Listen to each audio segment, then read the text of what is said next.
to thank Jack for the introduction. Also, I want to thank Mark for all his hard work. It seems like I get to Florida quite often for Campaign for Liberty, but Mark has something to do with it. He has good organization skills, and he has a lot of people to work with. Thank you very much for helping out.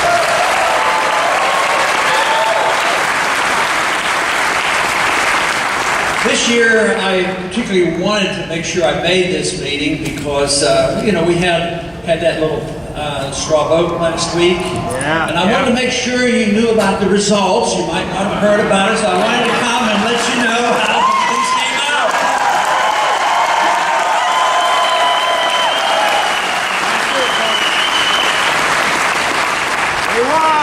But someday, when this momentum continues, which it is, the crowds are getting bigger, the enthusiasm is getting louder, the country is coming our way, pretty soon we're going to get some of those big interviews on Sunday morning. Who knows?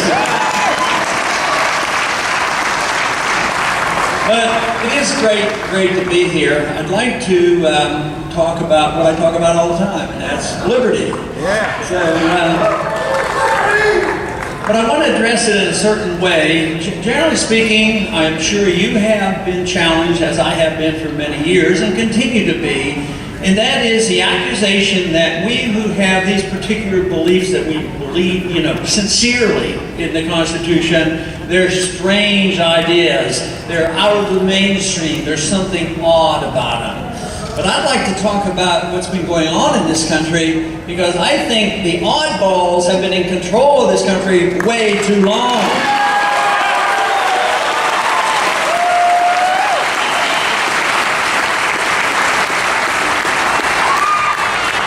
Now, the one issue I've talked about for a long time and motivated me even in the early years of me being involved in politics, having to do with Bretton Woods and the monetary system. But just think about it. How often now they say that this idea of commodity money and gold and the Constitution, how silly it was. The other day I read something I found rather entertaining. I was by myself and I had to laugh a little bit because the person that was writing this said that yes, Ron Paul has interesting ideas about monetary policy, but it's pre-industrial. And I got to thinking, does he realize where this country is moving? What has happened in the last 40 years? We've been de-industrialized by this runaway paper standard. It is only honest money that really promotes the industrialized world, and money is very important in doing that. So monetary policy is key. It's key for those who believe in the entitlement system because you have to finance it. It's key for those individuals that will finance wars overseas. And therefore, it is a very, very important issue.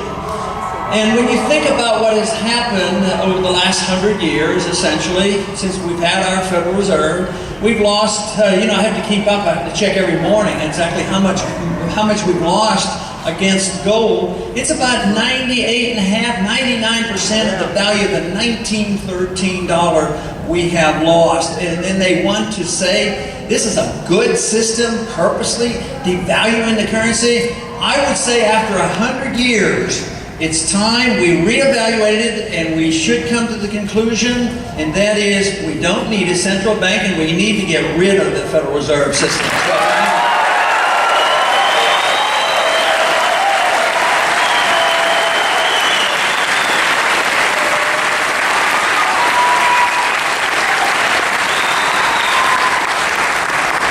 But when they tell you that it's a silly idea to think about gold, how could anything be sillier than taking pieces of paper and writing numbers on them and have value?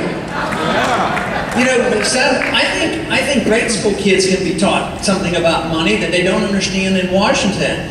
It's because they want it that way. They know that it serves a special interest. They know that it serves the interest of big government. It serves the interest of big corporations, the military-industrial complex, the financiers, the bankers. They know they can make a lot of money getting hold of that money first, but they also know when they control the money and they can control the ability to inflate at will, they also can bail themselves out when necessary.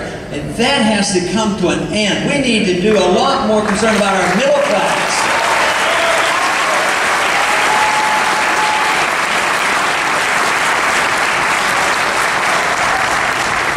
But it's pretty bad when the Congress goes and inflates and has these stimulus programs, $1 billion here, $1 billion there, soon it's up to $1 trillion.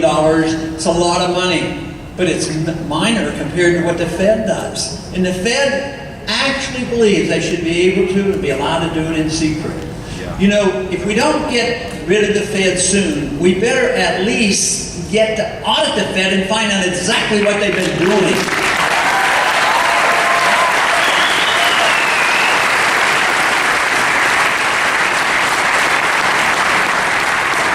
Just think they've been pumping around $15 trillion these last 4 years. A third of it went to the foreign banks, foreign central banks and foreign governments. I mean, this is such an outrage. When the people hear this, they become outraged, and more people are hearing it.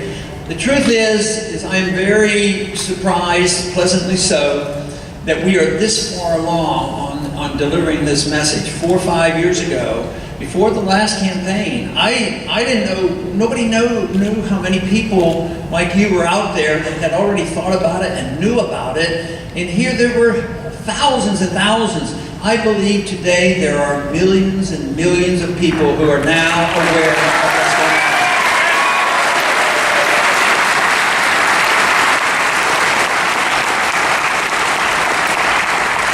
Well, here we take a monetary system. They argue the case that printing money is real and we should do it in secret and bail out all the special interests.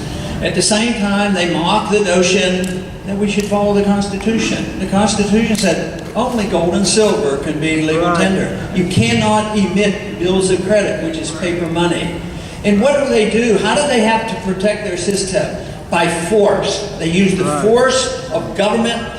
And to say with the laws, the legal tender laws say you must settle all your contracts and use the only money, which is paper money. And if you are so eager, so bold, and think that you have the right, because of the Constitution, that you have the right to use gold and silver coins, even those that were minted by our government, and that still says legal tender, and the Constitution say they're legal tender, which some have done. They can be arrested and put in prison for this, charged with counterfeiting. To use American hard money is counterfeiting. The counterfeitings are over at the Federal Reserve.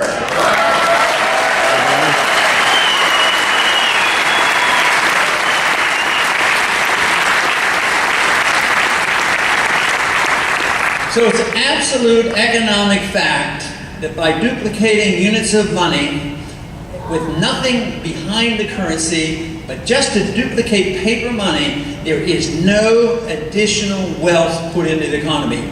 None. All it does is dilute wealth, redistributes wealth. It is very well known in the study of monetary history that when governments do this, and they've been doing it for centuries, this is not brand new, and when they do it, it inevitably wipes out the middle class. I mean, just think in recent history, Mexico's gone through, remonetization and runaway inflation. Germany did it, Zimbabwe's done it, South American countries have done it, and it's been done so many times. And yet, inevitably, the only way to restore confidence is always to go back with real money. And of course, when you do, and when we will do that, the people have to believe the individual's doing it. Because if they announce tomorrow, they say, okay, looks bad, so we're going on the gold standard. Let's say we'll make the gold 1/1500th of an ounce of gold, and we will honor that. But we won't change our foreign policy, we won't change our spending habits, we won't change our deficit. Who would believe it? Nobody would believe that. Yeah. We had one example in our history we did that, and the people had a little bit more conviction about the country and what the government said. That was after the Civil War. They had a Resumption Act, took 3 years. They quit printing greenbacks, and they withdrew some. And then we didn't have a welfare state, we didn't have an empire. After 3 years, the price of gold went down dramatically from a couple $100 down to $20, and it was a non-event. But today it is so different. So to deal with the monetary issue, you have to deal with something else that is very important. That is the role of government. And then the more important thing is to have people in government, from the presidency on down, individuals that you can trust and understand and won't lie to you. That's right.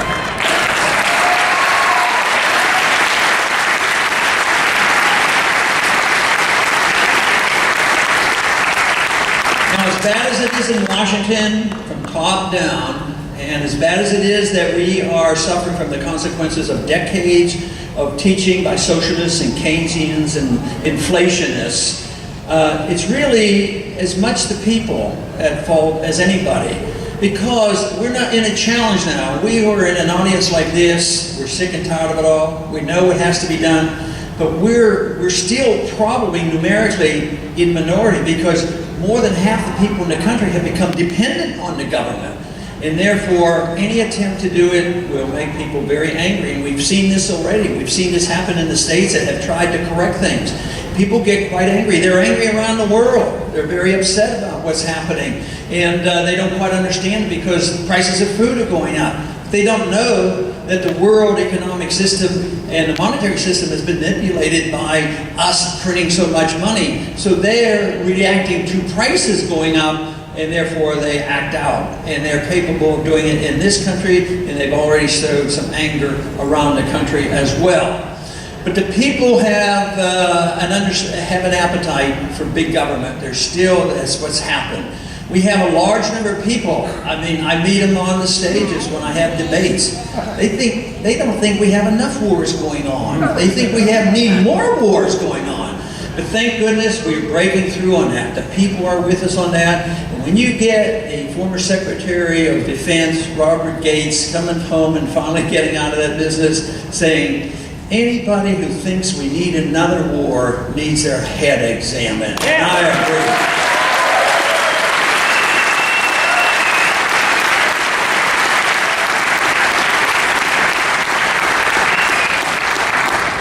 But if we allow those who find special reasons for wanting to keep our presence around the world, so many bases in so many countries, with no real effort to bring these troops home. There was an announcement today that we're working now in agreement with the Afghan government to be able to stay, because they're inviting us to stay until 2024.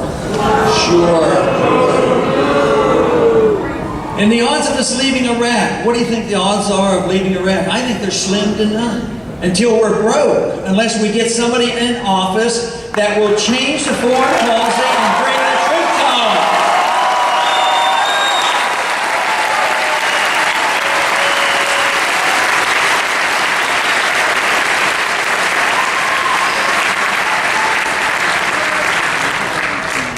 You know, sometimes little items stand out bigger than the trillions of dollars. It's hard to comprehend the trillions and the hundreds of billions. So there's one thing that went on in Iraq that I think you can remember, and it makes them look silly. Why are they doing this? And that is, they decided after we conquered Iraq, you know, they had all those nukes and everything over there, and we had to conquer them. But we conquered them, and we started having the green zone, but we built an embassy in the green zone. And the embassy is as big as the Vatican. And just recently in the DoD budget, they put an authority, authorization, and funding for 17,000 people to be employed in the embassy in Iraq. And do you think they're planning on coming home? I would say the suggestion be that if you're going to save that $1 billion, what we should do is save the billion, put half it to the deficit reduction, and put it into some program here at home where we can help some people who have learned, unfortunately, to be so dependent on the government just to stay alive.